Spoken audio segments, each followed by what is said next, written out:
মাননীয় প্রধানমন্ত্রী এসেছিলেন। রামিসার মা বাবা এবং তার বড় বোন তারা উপস্থিত ছিলেন, সান্ত্বনা দিয়েছেন।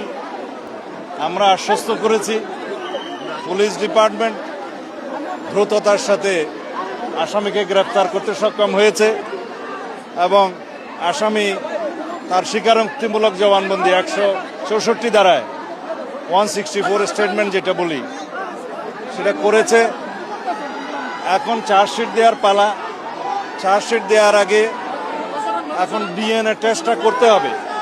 ডিএনএ টেস্টের জন্য আমাদের সিআইডির ল্যাবে অলরেডি আদালতের অনুমতি নিয়ে টেস্টের কাজ চলছে। ডিএনএ টেস্টের নিয়ম হচ্ছে যে 48 ঘন্টা সময় লাগে, যেহেতু এটা বৈজ্ঞানিক বিষয়। সেটা শেষ হবে রবিবারের দুপুরের মধ্যে।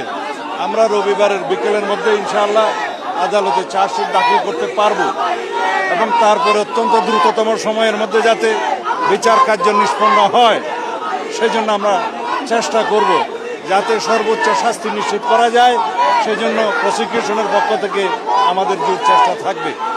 আর মাননীয় প্রধানমন্ত্রী আশ্বস্ত করেছেন রামিসার বড় বোন তার জীবনের সমস্ত পড়াশোনার খরচ এবং তার অন্যান্য আনুষঙ্গিক ব্যয় সব কিছু উনি বহন করবেন এবং রামিসার মা বাবা এবং রামিসার বড় বোনের জন্য একটা আশ্রয়স্থল, তারা নিরাপদ আশ্রয়স্থল চেয়েছেন, সেটা মাননীয় প্রধানমন্ত্রী প্রতিশ্রুতি দিয়েছেন খুব স্বল্পতম সময়ের মধ্যে সেটার ব্যবস্থা করবেন।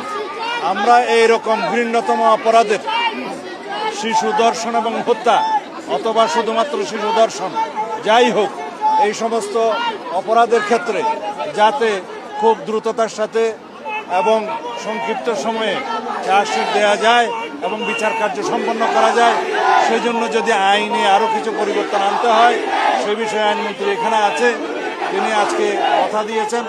ক্যাবিনেট মিটিংয়ে আমাদের এটা আলোচনা হয়েছে, তিনি সেই বিষয়ে আইনি সংস্কারও সাধন করবেন।